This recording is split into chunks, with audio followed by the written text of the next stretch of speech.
Ladies and gentlemen, please take your seats.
and gentlemen, the President of the United States, accompanied by Charlie Kirk.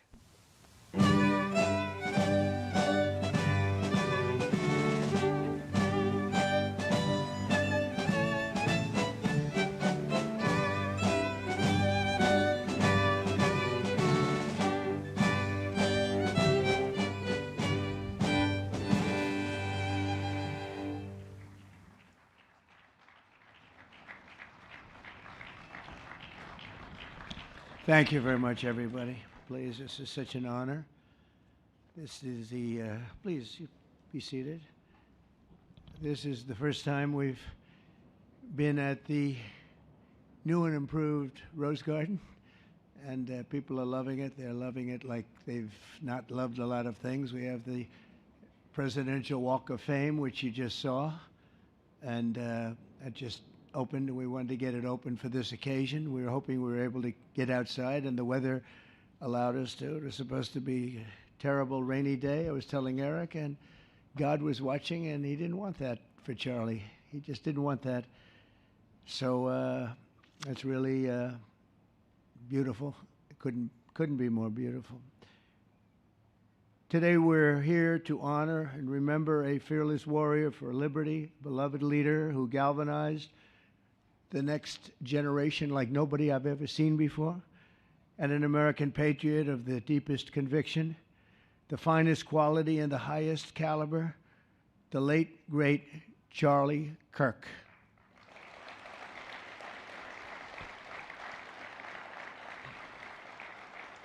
Five weeks ago, our nation was robbed of this extraordinary champion. He was a champion in every way. I got to know him so well. He didn't like losing, and he was able to fight people that were enemies, and he didn't necessarily love those enemies so much. You know, I heard he loved his enemies, and I said, wait a minute, is that the same Charlie that I know? I'm not sure, but I didn't want to get into it. But it was a horrible, heinous, demonic act of murder.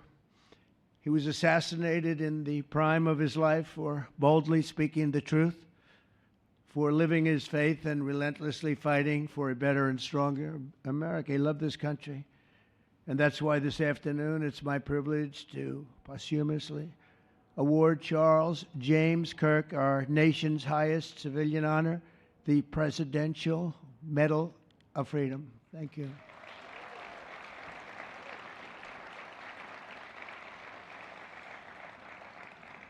As you know, only hours ago, I returned from a very historic trip to secure peace in the Middle East. People said that couldn't be done. Charlie felt it could be done. Charlie felt it could be done. Thank you. Thank you. Thank you very much. But I raced back halfway around the globe. I was going to call Erica and say, Erica, could you maybe move it to Friday? And I didn't have the courage to call. But you know why I didn't call? Because I heard today was Charlie's birthday. And I said, you know, that was a definite. And I said, we're going to have to forget about some of those very big, very rich countries that expected me to be there. And I can tell you, based on the length of that flight, I wouldn't want to go back tomorrow. But I would not have missed this moment for anything in the world, nothing. And it's a very important time for our country, and our country is doing so well. It's never done better. We are a country with almost now $18 trillion of investment coming in. Nobody's ever seen anything like that. Previous administration had less than $1 trillion for 4 years. We have more than 18, it'll be much more than 20 by the time the year, more than $20 trillion. There's never been a country in the world that had anything like that. What's happened to our country is incredible in a short period of time. Charlie was a big person for, sir, can we close up those borders, please, a little bit? You know, they're really leaking badly. I said, Charlie, I haven't gotten there yet. But, you know, it came out last 4 months. Literally nobody was allowed into our country. And the only people that were allowed in were people that came in legally. The borders are absolutely stone cold closed. And they reported 0, 0, 0, and 0. So that's pretty good. but he was a big believer. He wanted people in the country more than I did, frankly. He wanted them to come in legally, and he got his wish. October 14th is Charlie's birthday, and he should have been turning 32 years old. I tell you, when I first met him, he was like 22, and I said, boy, he's awfully young, but I thought he was older than that, you know. He looked a little bit older than his age. That's okay, you know. That's not good when you're old, but when you're young, it's great. He had the best of all things, but he was special. But instead, Charlie is attaining a far more important milestone. We're entering his name forever into the eternal roster of true American heroes. He's a true American hero, an amazing person, way, way beyond his years. And I'm honored to be joined by a woman who has endured unspeakable hardship with unbelievable strength, and that's Charlie's widow, Erica. And I just want to thank you, Erica. He loved you so much. I was with him. Oh, please. Thank you, darling. Thank you. I was with him before I met Erica, and he told me he was going to get married. He said, you won't believe how beautiful she is. I said, well, then now that I meet her, he's right. But then he also said, and you know what? She's like the smartest person I know. See, they do go together on occasion. Not often. Not often. But on occasion they go together. But he was in love with you. He was deeply in love with you. It's great. Erica, your love and courage have been an inspiration to all of us, and we will always be here for you, and we're always going to be here for your gorgeous, beautiful children, and we'll never forget what your family has sacrificed for our country. Man loved our country. When things were going badly for our country, he was so, as you know, angry. He would get angry because he said it doesn't have to be that way. We're also pleased to be joined by an incredible group of Charlie's friends, very powerful friends, actually, and some not so powerful, and they're actually better people, okay? I know them all. They're the less powerful ones. I have to tell you that, all of you power guys down here. The best ones in the group are the ones that are less successful, but that happens too. No, they're all great, and they're here. And let's start with Erica's father. Where is Erica's father? Where are you? Where are you, Dad? Oh, look at him. Wow. I want to get a hat like that, too. I like that. How are you? Nice to see you again. Thanks as well to Vice President J.D. Vance, who's been fantastic. J.D., thank you very much. Great. Doing a great job. Did a great job on Sunday with George Slopadopoulos. Put him away pretty good. Second lady, who's a phenomenal woman, Usha Vance. Thank you very much, Usha. Thank you very much. Great woman. President of Argentina. He wanted to be here. That's Argentina's a serious flight, right? And he's become a superstar, and he's doing amazing things. He's a MAGA person, but it's make Argentina great again. That's what he does, right? And I want you to stand, please, Javier Milei. Doing a great job. Thank you very much. Many members of my cabinet are here. Just about all of them are here. I won't go into every single one of them, but I'll announce a few of the people that have really turned this country around and helped me. Incredible people. Speaker of the House, Mike Johnson. Where is Mike? Mike, what a job you're doing, Mike. What a job you're doing. And I watched you this morning, and you're in there trying to say, look, just let the country open. Everything will be fine. We're dealing with some radical left lunatics. And I would just wish Charlie was here to fight us. I think the fight would have been over already. He would have had a march on the Capitol by people whose average age is about 21, because there's nobody that had that relationship with young people. Right, Mike? So thank you, Mike, for being here. House Majority Leader Steve Scalise.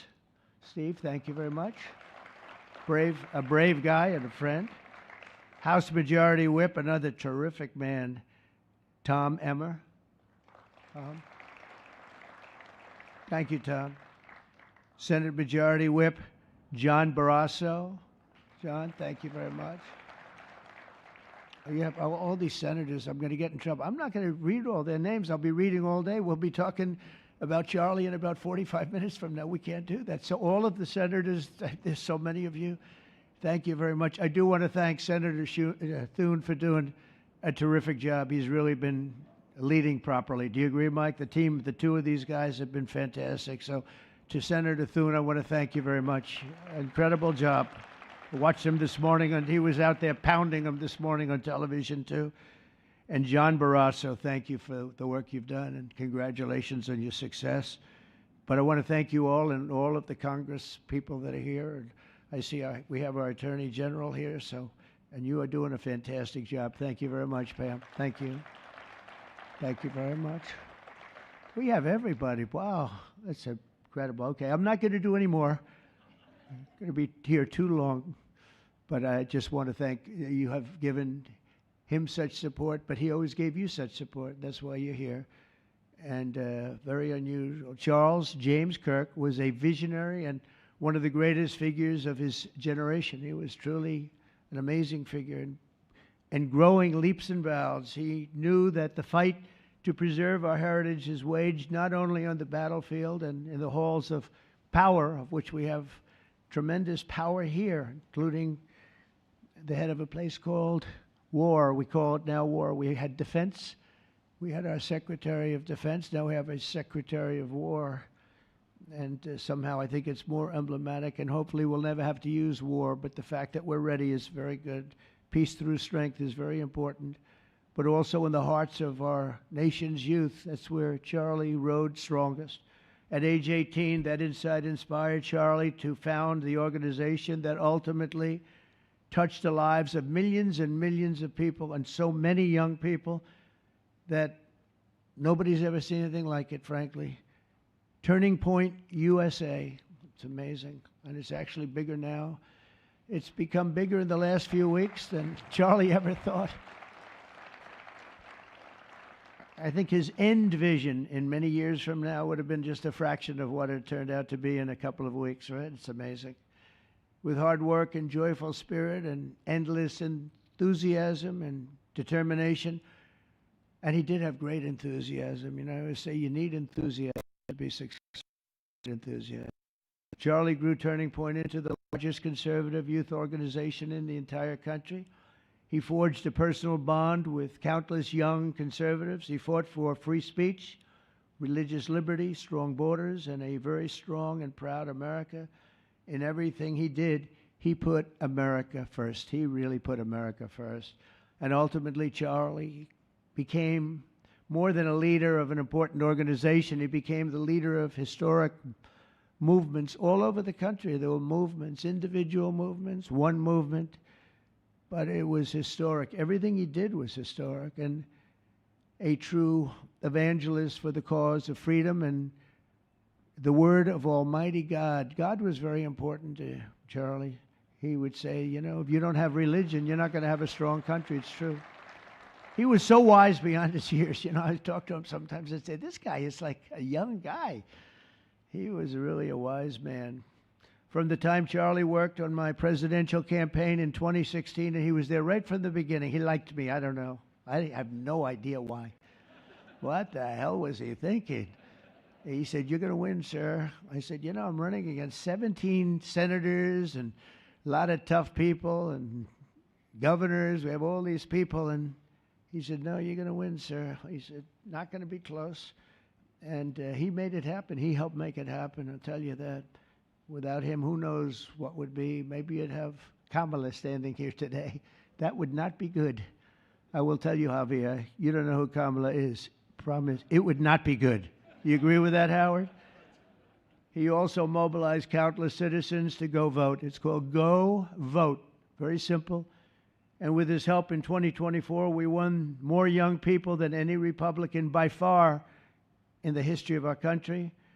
And we won the popular vote. We won them, remember, they said, oh, well, if Trump could win 4, that would be nice. I win 7 by a lot, by a landslide. But the popular vote was massive. And we won the Electoral College. Remember, this would be very hard. I'd say 270. Well, we got 312 to 226. And then we won something called districts and councils and different things. But in one case, we won 2,750 to 525. That's the one where you see the map is almost entirely red, except they have a little blue line on one side and a little blue line, meaning New York and Los Angeles. I have a feeling that if the vote were 100%, we would have won that too. You want to know the truth. But he knew, and he knew very well, and he also understood honesty, and he was always concerned with honesty. We can lose as if the cheating gets so bad, and that's where we came up with a little phrase, too big to rig. We said, go out and vote. Just go out and vote. And we had that. Remember, we used to say that all the time because people would say, oh, they're going to win. We don't have to vote. Let's go to a movie. We'll come home and watch later. And he wasn't about that. So we come up to, together, we came up with that phrase. We got to make it too big. I never made a speech where I didn't say at the end, now look, the polls are showing good. Don't believe the polls.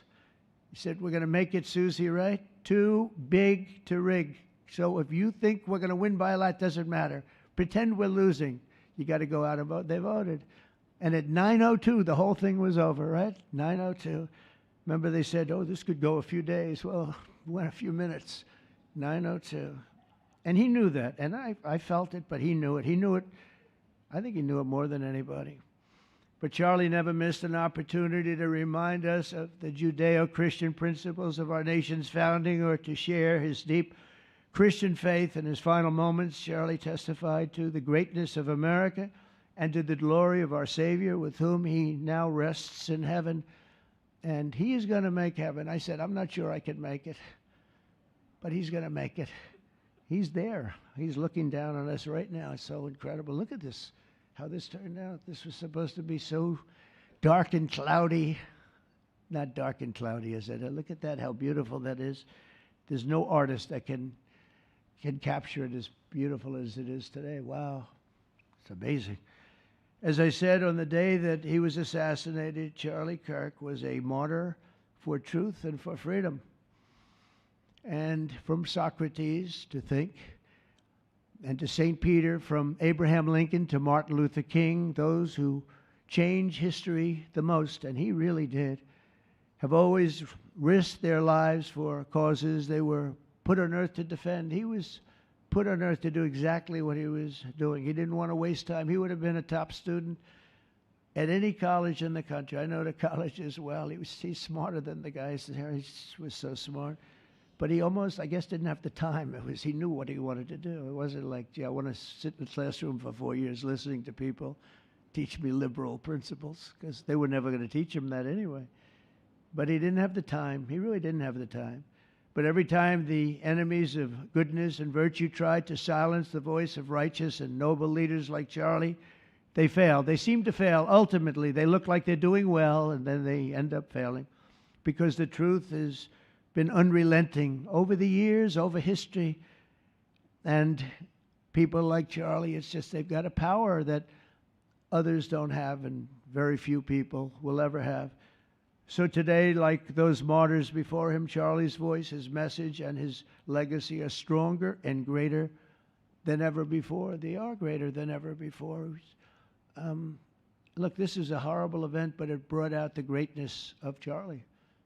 Nothing could have ever supplanted this. It's incredible, the way people are talking about him. And with great love. I mean, I read so many stories about some of the enemies, but I watch the enemies, and it's hard for them to speak badly about him because they just don't. And then you do have people in the days since Charlie's killing, we've seen exactly why our country so dearly needed his example. We've watched legions of far-left radicals resort to desperate acts of violence and terror because they know that their ideas and arguments are persuading no one. They know that they're failing. They have the devil's ideology, and they're failing, and they know it. They feel it. and they become violent. They seem to become very violent on the left. They've rammed vehicles into federal law enforcement, fired sniper rifles at ICE agents, and me, you know. But I made a turn at a good time. I turned to the right. Charlie couldn't believe it, actually. He said, "How the hell did you make that turn?" I said, "I don't know." But fired rifles and threatened the lives of our Supreme Court justices, our great justices. They have to be protected. We just issued a lot of money, $60 million, to protect the Supreme Court justices. Very important. We can't let anything happen. In places of worship, we're protecting our people. We've seen that a candidate for Attorney General in Virginia boasted that he would want to see the Republican legislature, a legislator in Virginia, shot in the head and to see his children murdered. He actually said this. And now he continues to run for office, and most people continue to back him, but he said he wants his man shot. He said shot in the head and to see his children murdered. And they keep running. Pretty amazing, right? That's a bad one. Let's see how that turns out, but that's a really bad one. Nobody's heard that one before. Especially in the wake of Charlie's assassination, our country must have absolutely no tolerance for this radical left violence, extremism, and terror. We're done with the angry mobs, and we're not going to let our cities be unsafe. We're going to make sure our cities are safe. When you have Chicago, where they had 4,000 people murdered over a very short period of time, 4,000 people, and then we have a governor stand up and say, "Oh, things are going swimmingly." No, they're not. We're going to make Chicago safe, just like we're going to make. Look what we did in D.C. It's so nice that we started here, because this was one of the most violent places in the United States. It'd be dangerous to be right out here.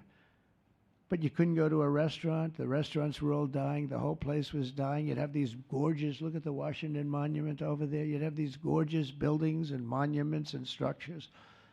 And people were afraid to leave their apartment. They were afraid to go to work. They'd get into an Uber, and they'd feel safe, and then the Uber would be attacked. They thought they made it, and then the Uber was attacked on the trip in. But we've done a great job, and now it's considered a totally safe city. We haven't had problems.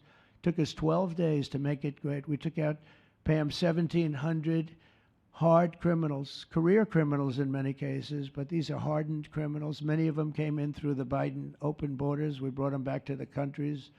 And a couple were so violent that we put them in jail. We don't want to take a chance that they could get back in, because no matter how good we do, somebody can sneak in. They were so violent and so bad. One arrested 28 times. Every time he left prison, he'd get into a violent incident. 28 times. And we put him away for a long time.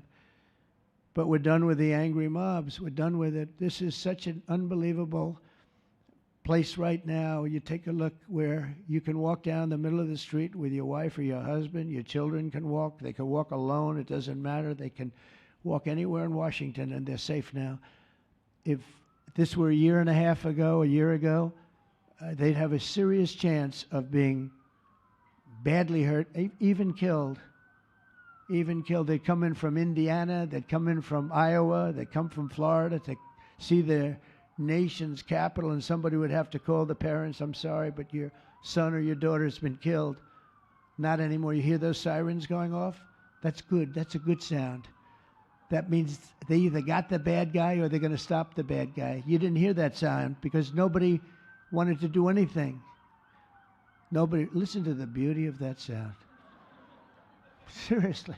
And that's the real deal sirens. They're not politically correct sirens. You hear them, they're about 3 miles away. That's great. What a beautiful sound. They're stopping crime. That's what they're doing. So we're done with the voices of fools. They're fools.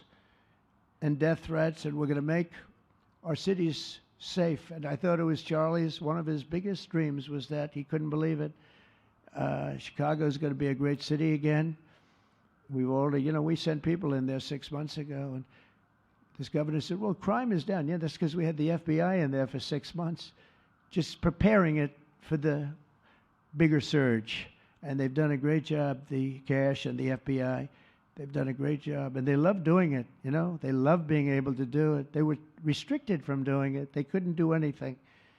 And now they're totally unrestricted. All they have to do is stop crime, and they're doing it. By the way, Memphis, as you know, you heard they went in about a week ago, one of the most dangerous places in the country. It's really in the world. It's not just the country. They have very few cities that would compare to some of these cities. You go to Afghanistan, you say, oh, that's unsafe. Well, the crime numbers are much better than the crime numbers in places that we have. So Memphis, I understand, is doing unbelievably in 1 week. It's like a different place. And this took 12 days, and then after that, we just perfected it.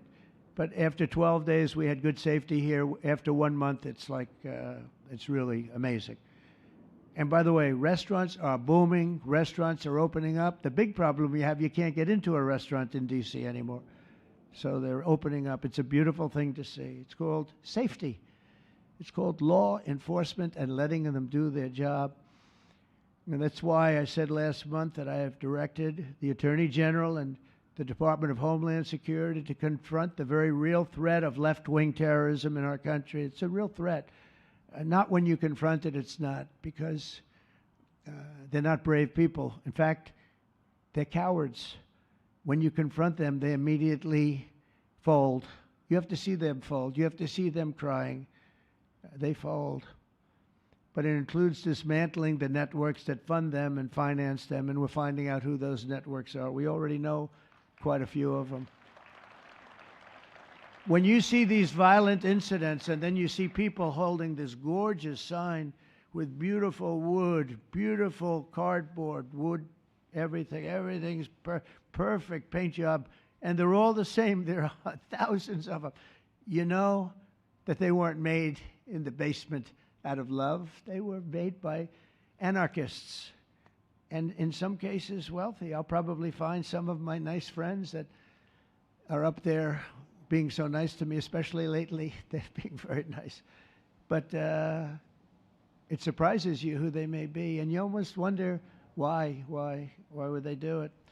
But they're hurting our country, and we're really taking it back one by one. If we didn't go into Los Angeles early on in the administration, the commissioner, the chief of police, Los Angeles, said if they didn't go in, we would have lost our city. Now, they already lost 25,000 houses to fire because they wouldn't let the water come in from the Pacific Northwest, which they should have done.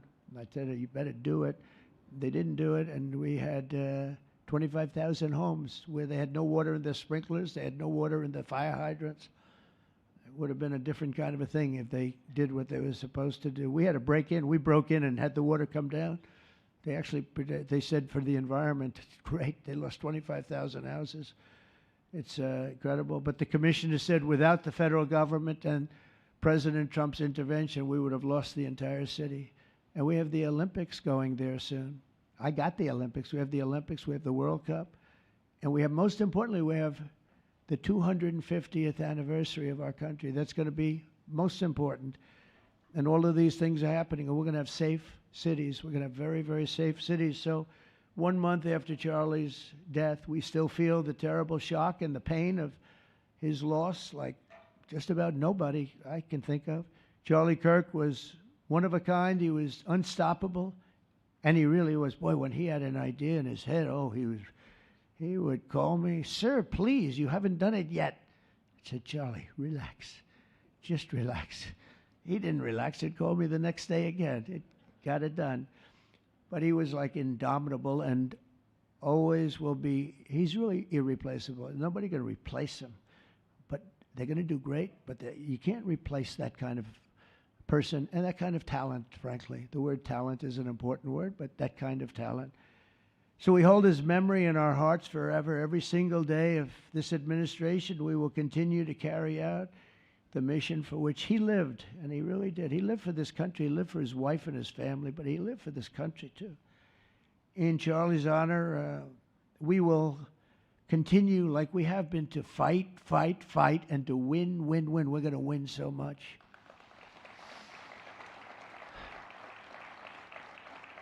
So the Presidential Medal of Freedom is a big deal. You have the Congressional Medal of Honor, military, and the Presidential Medal of Freedom, which is civilian, and the Presidential Medal of Freedom is a really big deal. Very few people get it. Very few people, frankly, qualify. It's a decision of the president, but it's a qualification that's a very hard one to get. And I would like to ask, if I might, the military aide to read Charles James Kirk's citation for the Presidential Medal of Freedom. Thank you very much. Thank you.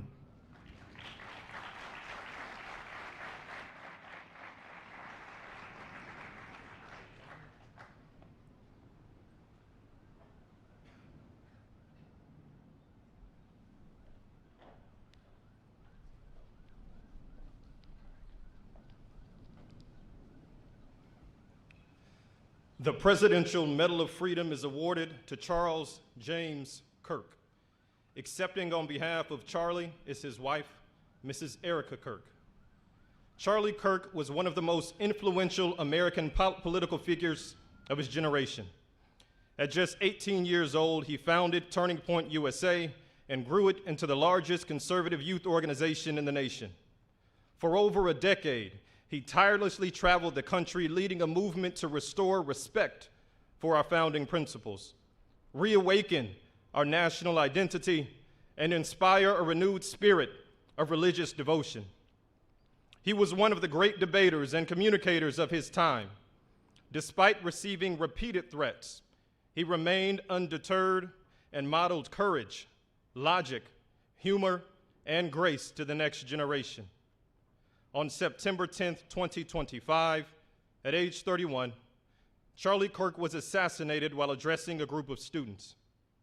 The United States honors him as a martyr for truth and freedom.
Thank you, Mr. President, for honoring my husband in such a profound and meaningful way. And thank you for making this event a priority amid the peace process in the Middle East. Thank you.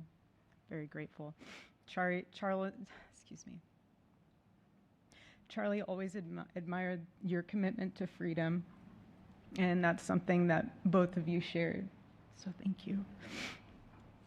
Your support of our family and the work that Charlie devoted his life to will be something I cherish forever, so thank you. To our gracious First Lady in her office for making this event possible, thank you as well. It's beautiful. To Vice President and the lovely Usha fans, your friendship has been an unbelievable encouragement. Thank you.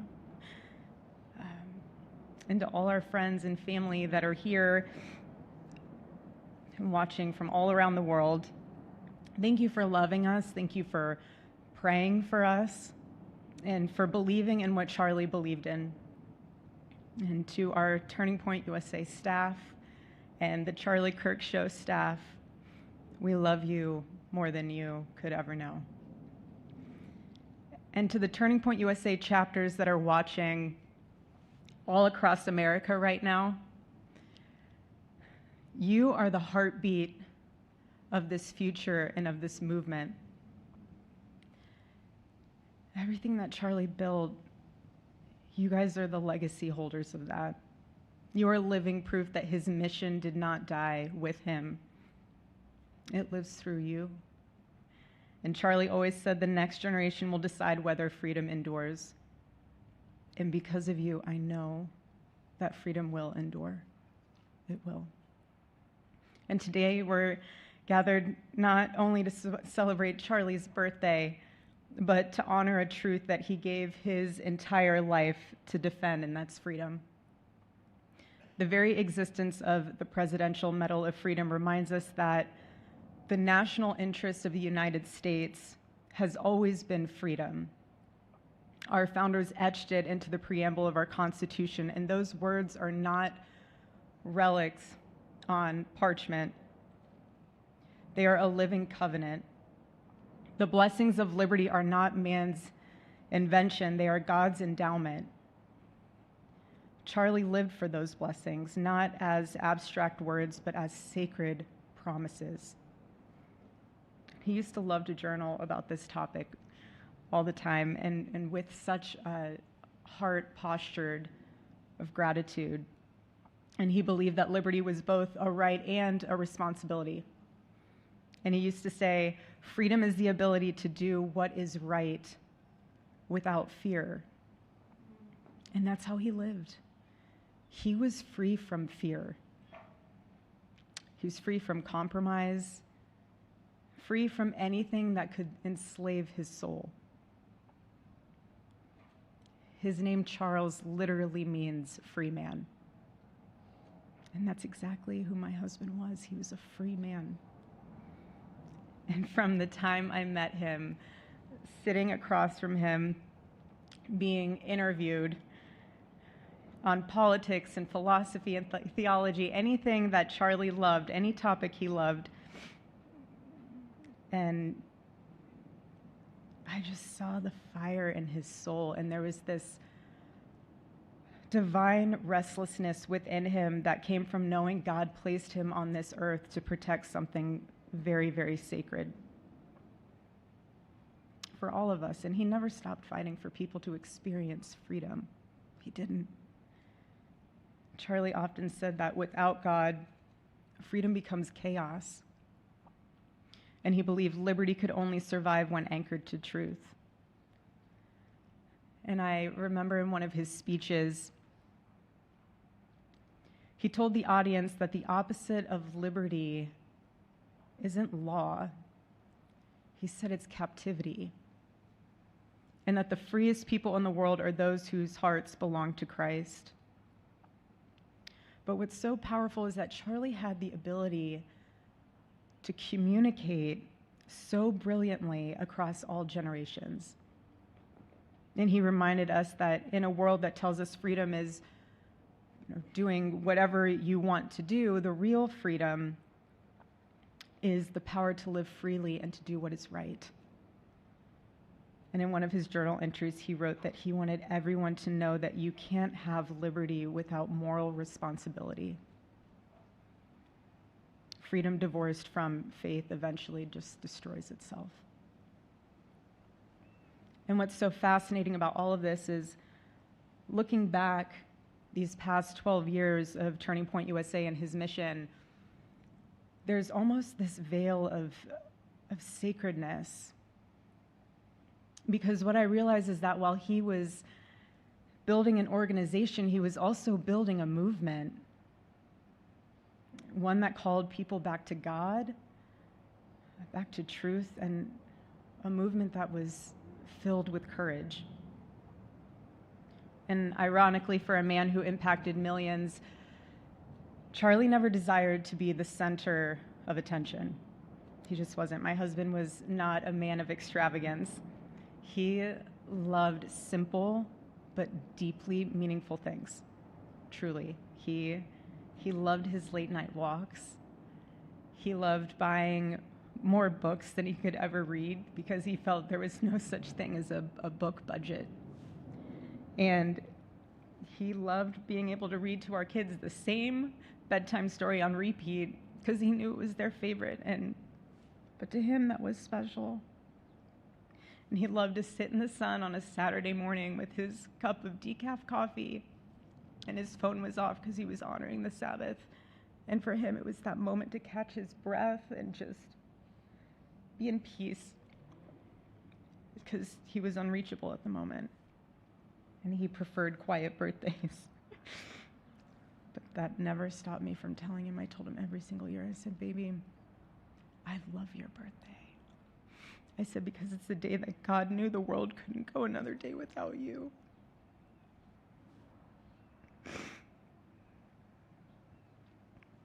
And so the rhythm of our usual birthday celebration for him was mint ice cream, mint chocolate chip ice cream. He only had it twice a year, on his birthday and 4th of July.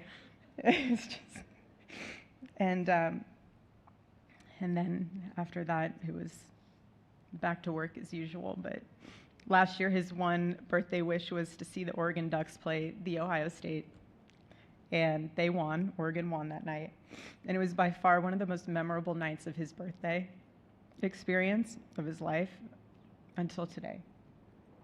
And so, honestly, President Trump, I have spent 7.5 years trying to find the perfect birthday gift for Charlie.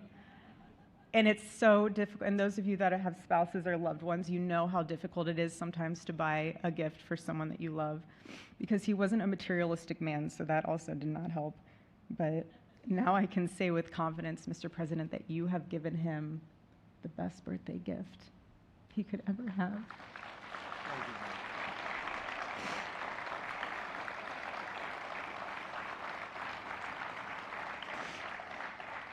It's such an honor, and the recognition of a life lived for defending freedom. And that's what Charlie fought for until his last breath. And it was written across his chest in those final moments on one of his simple t-shirts that always carried a message, and this one bearing a single word, freedom. That was the banner over his life, and that shirt was a declaration. The same declaration he made in every speech, every campus visit, every time he shared the gospel at a church, every sleepless night that he would spend praying for the youth of this nation and planning for the future of our country, and just impressing upon them that when we defend liberty, we defend the soul of our nation. My husband never told anyone what to say. He never did. He never told anyone what to say. He would just encourage them to think. He would encourage them to think outside of the traditional political labels. He would want them to think in a way that was anchored in wisdom and truth. But he would never tell anyone what to say. Charlie wasn't content to simply admire freedom. He wanted to multiply it. He wanted to multiply freedom. He wanted young people to taste it and to understand it and defend it. He wanted them to see that liberty isn't self-indulgence, it's self-governance under God. He wanted them to see that. And every day I'd see him getting ready for work. He'd put on his cross necklace, he'd put his ring on his finger. And the boldness in his demeanor was always fearlessness. He wasn't afraid. He was never afraid. In his daily actions, whether in office or on campus or at a church, it was always without fear. That was his creed. That is how he lived out every single day. He didn't fear being slandered. He did not. He didn't fear losing friends, I can tell you that. He didn't. He didn't care. He stood for truth and stood for freedom, and he did not, everything else was just a noise to him. And it's because his confidence in Christ was absolute. That's why. There was no limit to what he would have sacrificed to defend freedom for all. And if the moment had come, he probably would have run for president, but not out of ambition. He would only have done it if that was something that he believed that his country needed from a servant's heart standpoint. And Charlie lived only 31 short years. No, he's 32, but on this side of heaven, but he lived. He lived every single second he lived. He filled every single day with purpose, and he fought for truth when it was unpopular. And he stood for God when it was costly, but that's what we're called to do. Surprisingly enough, he did pray for his enemies, which is very hard, but he did. He did. He did. No one else, I saw him do it. No, he never did it in front of anyone else, but I can attest to that. But he also loved people when it was inconvenient. And he ran his race with endurance, and he kept the faith. And now he wears the crown of a righteous martyr. And for me and for our children, the truth really steadies our grief, because heaven gained what earth could no longer contain: a free man made fully free. And to all watching, this is not a ceremony. This is a commissioning. And my message is simple. I want you to be the embodiment of this medal. I do. I want you to free yourself from fear. I want you to stand courageously in the truth. Listen for the still, small voice of God. And remember that while freedom is inherited in this country, each of us must be intentional stewards every single day. God began a mighty work through my husband, and I intend to see it through. And the torch is in our hands now. It's in mine, it's in yours, it's in all of yours, it's in all the students with Turning Point USA. And before I close, I'll share with you that I asked our daughter what she would like to say to Daddy for his birthday.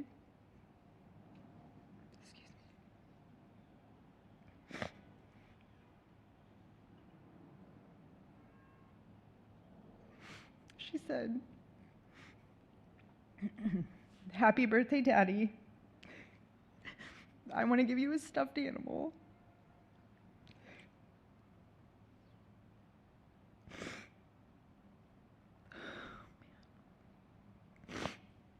I want you to eat a cupcake with ice cream, and I want you to go have a birthday surprise. I love you," is what she said.